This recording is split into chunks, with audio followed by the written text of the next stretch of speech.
வணக்கம். நான் திலீபன். சமீபத்தில் 15 நாளைக்கு முன்னாடி அமீரக நாட்டில் மழை, நல்ல மழைங்க. கிட்டத்தட்ட அதிகபட்சமான மழை பதிவாயிருக்கு.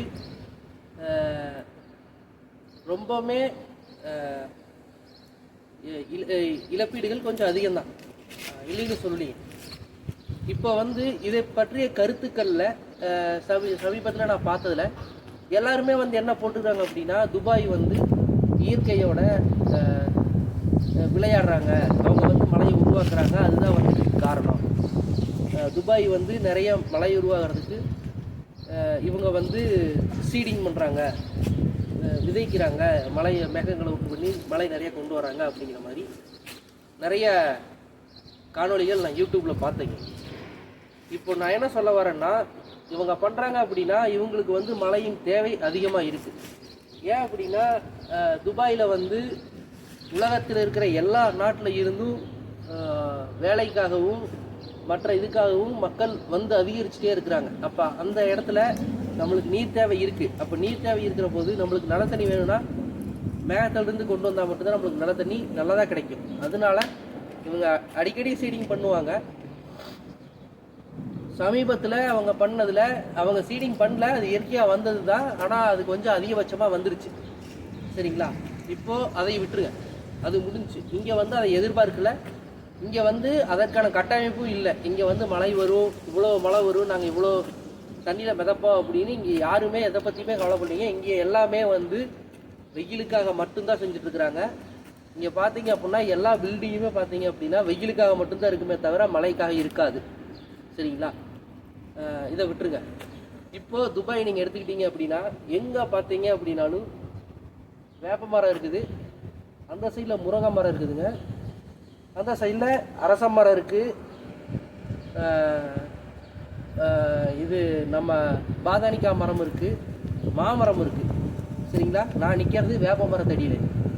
பார்த்துங்க, நான் இருக்கிறது துபாய்ங்க. நிஜமாலுமே வேப்ப மரத்தடியில் நான் நின்றுட்டு இருக்கிறேன். காற்று அப்படி குழுக்குள்னு இருக்குது, சரிங்களா? அதை விடுங்க. இவங்க இயற்கையை அழிக்கிறாங்க, இவங்க இயற்கையோட போராடுறாங்க, இயற்கையை மாற்றுறாங்க அப்படின்னு துபாய் மேலே குற்றம் சாட்டுற இந்தியர்கள், தமிழர்கள், தமிழ் காலோனியில் நான் பார்த்தவங்க போட்டவங்க எல்லாத்தையுமே நான் ஒன்றே ஒன்று சொல்கிறேன். ஃபஸ்ட்டு புரிஞ்சுக்கோங்க, இயற்கையோட விளையாடுறது துபாயா இந்தியாவான்னு பார்த்தா அதிகமாக இந்தியா தான் விளையாடுது.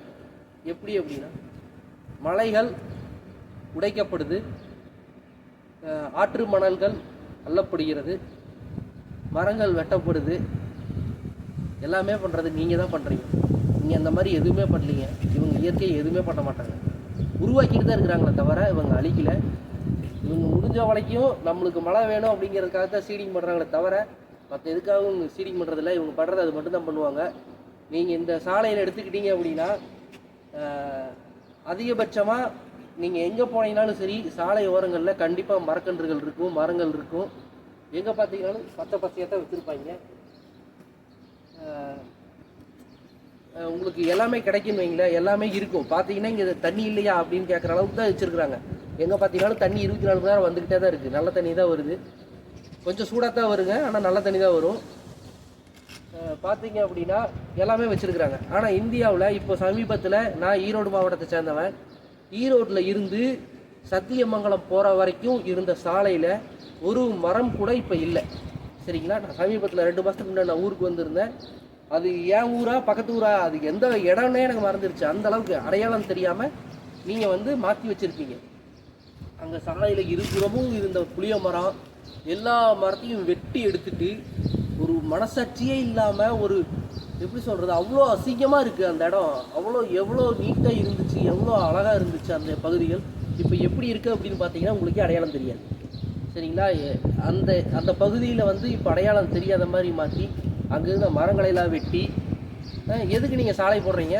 அப்படி நீங்கள் சாலை என்ன தான் பண்ணுறீங்க? எனக்கு அதான் புரியவே மாட்டேங்குது. எல்லாத்துக்கும் சாலை வேணும், எல்லாத்துக்கும் மரத்தை வெட்டிடணும், ரோடு போட்டுடணும். ஏங்க ரோட்டை வச்சுட்டு என்னங்க எதுவுமே பண்ண முடியாதுங்க. என்னங்க நீங்கள் வளர்ந்துருக்குறீங்க? இந்தியாவில் நீங்கள் என்ன வளர்ச்சி வச்சுருக்கிறீங்க? ஒரு வளர்ச்சியுமே கிடையாது. ஒரு பேருந்து, உருப்படியான பேருந்து இருக்கா? உங்களுடைய நகர பேருந்துகள், அரசு பேருந்துகள் நீங்கள் ஏறி இருக்கிறீங்களா? பார்த்துட்டு தான் இருக்கிறீங்க. மழை பெஞ்சால் உள்ளே ஊற்றுது, ஏங்க துபாயோட அதை கம்பேர் பண்ணுங்க. அரசு பேருந்துகள் எப்படி வச்சுக்கிறான்னு வந்து பாருங்க. சரிங்களா? பென்ஸுங்க, வால்வோ, பென்ஸு இதுதான் அரசு பேருந்துங்க. சரிங்களா? ஏசி பஸ்ஸு தான். ஏசி இல்லாமல் எந்த பஸ்ஸுமே இங்கே கிடையாது. நீங்கள் பஸ்ஸுக்குள்ளே ஏறினீங்கன்னா அமைதியாக இருக்கும். நம்ம ஊரில் எந்த பஸ் அமைதியாக இருக்குது? எதுவுமே கிடையாது. சரிங்களா? மெட்ரோவும் அப்படி தான், அவ்வளோ நீட்டாக வச்சுக்கிறாங்க. நீங்கள் அதையெல்லாம் கம்பேர் பண்ண மாட்டேங்கிறீங்க. கேவலம் மழை பெஞ்சிருச்சு, தண்ணி நின்றுச்சு, துபாய் முடிஞ்சிருச்சுன்னு கம்பேர் பண்ணுறீங்க. இந்தியாவோட கம்பேர் பண்ணிட்டுருக்கிறீங்க. நீங்கள் கம்பேர் பண்ணி நீங்கள் வளரணும் அப்படின்னா நீங்கள் அவங்க கூட அதுக்குள்ளே கம்பேர் பண்ணணும். அவன் ஏசி பஸ் வச்சுருக்கிறான், நான் என் மக்களுக்கு ஏசி பஸ் கொடுக்கணும், என் ஊரில் நான் அதை கொடுக்கணும் அப்படின்னு நீங்கள் அதையே முயற்சி பண்ண மாட்டேங்கிறீங்க.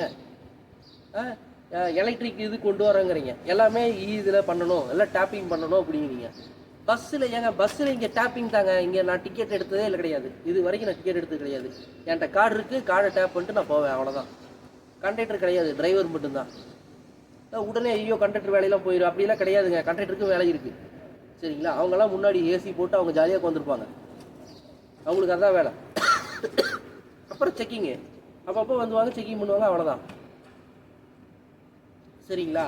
நீங்கள் அதுக்கெல்லாம் கம்பேர் பண்ணுறதை விட்டுட்டு நீங்கள் வந்து ஐயோ துபாய் வந்து இயற்கையை மாற்றுது அப்படின்லாம் நீங்கள் பேசிகிட்டு இருந்தீங்க அப்படின்னா எதுவுமே பண்ண முடியாதுங்க. இங்கே துபாயில் நீர் தேவை இருக்குது, அதுக்காக அந்த மழையை உருவாக்குறாங்க. இந்த தடவை கொஞ்சம் அதிகமாக வந்துருச்சு, பரவாயில்லைங்க. எங்களுக்கு மழை வந்துருச்சு, உங்களுக்கு மழையே வரலைங்க. 6 மாதமாக மழை வரல தமிழ்நாட்டில், இந்தியாவில். என்ன பண்ணீங்க? ஏன் மழை வரல? நீங்கள் அதுக்காக என்ன பண்ணியிருக்கிறீங்க? எதுவுமே பண்ணலையே. 108 டிகிரி 109 டிகிரி, முந்தா நாள் 112 டிகிரி ஈரோடு மாவட்டத்தில். தமிழ்நாட்டில் வேலூரில் மட்டும்தாங்க 110 104க்கு மேலேயே போகும். வேலூரில் மட்டும்தாங்க, வேறு எங்கேயுமே அவ்வளோ போகாது. ஈரோடு மாவட்டம் 112னா நீங்கள் நினச்சிக்கோங்க, அப்போ எவ்வளோ அழியுது, எவ்வளோ மாறுது அப்படிங்கிறத நீங்கள் தான் நினச்சிக்கணும். தயவு செஞ்சு புரிஞ்சுக்குங்க. வீட்டுக்கு ஒரு மரம் வளருங்க. வேற என்ன அதிகமாக நீங்கள் இந்த சரி இப்போ வந்துருச்சு, வெயில் வந்துருச்சு, வெயில் அதிகமாகிடுச்சு. நீங்கள் இதுக்கு என்ன பண்ணுவீங்க? அதிகமாக ஐஸ் தண்ணி யூஸ் பண்ணாதீங்க. நீங்கள் ஃப்ரிட்ஜில் இருந்து தண்ணி எடுத்து குடிக்காதீங்க. நார்மல் தண்ணி நார்மலாக வச்சுருந்து எடுத்து குடிங்க. உங்களுக்கு சில்லுனே வேணும் அப்படின்னா தண்ணியில் வாட்டர் கேனில் அந்த வாட்டர் கேனில் துண்டு சுற்றி அதை நினச்சி வச்சு அப்படி குடிங்க. ஃப்ரிட்ஜில் இருக்கிற தண்ணி யூஸ் பண்ணாதீங்க. பானை வாங்கி வச்சு அதிலிருந்து தண்ணி குடிங்க. அதிகமாக தண்ணி நிறையா குடிங்க. வேறு என்ன? வெயிலுக்கு தேங்காய் எண்ணெய் தேய்ங்க, தலைக்கு தேய்ங்க. ரொம்ப வெயிலில் சுற்றாதீங்க. நாங்கள்லாம் வெயிலே இருக்கிறவங்க தான், எங்களுக்கு தெரியும் வெயிலில் என்ன பண்ணணும் அப்படின்னு எங்களுக்கு தெரியும். சரிங்களா? வெயிலை வந்து நீங்கள் சரியாக முறையாக கையாளுங்க. இனிமேல் இது வரைக்கும் வந்துருச்சு, இனிமேல் இருக்கிறதுல நீங்கள் எல்லாருமே தயவு செஞ்சு ஒன்றே ஒன்று சொல்கிறேன், மரங்கள் வளருங்கள். அது நம்மளுக்காக இல்லை, நம்ம குழந்தைகளுக்காகவும் சேர்த்து அது உழைச்சி கொடுக்கும். மரங்களை வெட்டாதீங்க. சாலைகள் முக்கியம்தான், அதுக்காக மரங்களை வெட்டக்கூடாது. நம்ம அது வெட்டாமல் அடுத்தது என்னவோ அதுக்கு தகுந்த மாதிரி நீங்கள் பிளான் பண்ணி பண்ணுங்கள். வேறு என்ன? துபாயோட வேறு நாட்டுக்காரங்களோட கம்பேர் பண்ணுறீங்கன்னா அவங்க வளர்ந்துருக்கிறத வச்சு நீங்கள் கம்பேர் பண்ணுங்கள். அதை விட்டுட்டு மழை பெஞ்சு தண்ணி போகுது, அவங்களாம் வளர்ந்த நாடாலாம் பேசாதீங்க. இவன் வளர்ந்துருக்கிற நாடு 3 நாள் தான் தண்ணி இருந்துச்சுங்க. 4வது நாள் தண்ணியெல்லாம் ஃபுல்லாக ட்ரை ஆகிடுச்சு. அடுத்த நார்மல் இதுக்கு வந்தாச்சு. நாங்கள் ஒரே நாள் தான் மழை பெஞ்சிச்சு, நைட்டு ஒரு பகல், அவ்வளோதான் மழை பெஞ்சது. முட்டி அளவு தண்ணி இருந்துச்சுங்க. அந்த வீடியோஸ் நான் வச்சுருக்கிறேன், அதெல்லாம் ஒவ்வொன்றா போடுறேன். இதுலேயே முடிஞ்ச ஆட் பண்ணுறேன். எடிட் பண்ணுற நேரம் முடிச்சு எடிட் பண்ணி உங்களுக்கு போட்டு விட்றேன். இப்போ எனக்கு சளி பிடிச்சிருக்குது. பார்த்தீங்க அப்படின்னா எல்லாமே அரசுக்கிட்ட தாங்க இங்கே இருக்குது, எதுவுமே தனியார்கிட்ட இல்லை. பேருந்து, ஸ்கூல் பஸ்ஸு அதுவும் அரசு தான். டாக்ஸி அதுவும் இப்போ தான் தனியார் கொண்டு வந்துருக்குறாங்க. இதுக்கு முன்னாடி வரைக்கும் அரசு தான் வச்சுருந்தது. வேறு என்ன? எல்லாமே வந்து பெரும்பாலும் அரசு தான் வச்சுருக்குறாங்க. புரிஞ்சு நடந்துக்குங்க. தமிழகத்தில் இருக்கிற மரத்தை வெட்டாதீங்க, முடிஞ்சால் புதுசாக உருவாக்குங்க. மலைகளை வெட்டாதீங்க, மலைகளை பாதுகாத்துக்கோங்க. இது எல்லாம் ரொம்ப தேவையானது. அங்கேருந்து நான் இங்கே வந்துட்டேன். இங்கேருந்து நான் இந்தியாவை பார்க்குறதுக்கு ரொம்ப வித்தியாசம் இருக்குது. நான் இங்கே வந்த புதுசில் என்ன கேட்டாங்கன்னா ஹிந்தி தெரியுமான்னு கேட்டாங்க. தெரியாதுன்னு சொன்னோன்னே நீ ஹிந்தினா நீ ஸ்ரீலங்காக்காரன் தானே அப்படின்னு தான் சொல்கிறாங்க. ஹிந்தி தெரியலனா இந்தியன் இல்லை அப்படின்னு சொல்கிற ஆட்கள் தான் வடக்கர்கள். சரிங்களா? ஹலோ கைஸ், எல்லாருக்கும் வணக்கம். நான் உங்கள் திலீபன். இந்த ரோட்டில் 4 நாளைக்கு முன்னாடி என்னோடய முட்டி அளவுக்கு தண்ணி இருந்துச்சுங்க. அதோட வீடியோ வச்சுருக்கிறேன், நான் அதில் ஆட் பண்ணுறேன். இன்றைக்கி பார்த்தீங்க அப்படின்னா இவ்வளோ ட்ரையாக இருக்குது. அவ்வளோதான், தண்ணி எல்லாமே வடிஞ்சிருச்சு, ஃபுல் ட்ரை ஆகிடுச்சு. பார்த்துக்குங்க, துபாயில் வந்து மழை நிறையா வந்துருச்சு.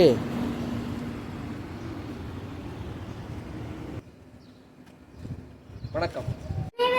வணக்கம்.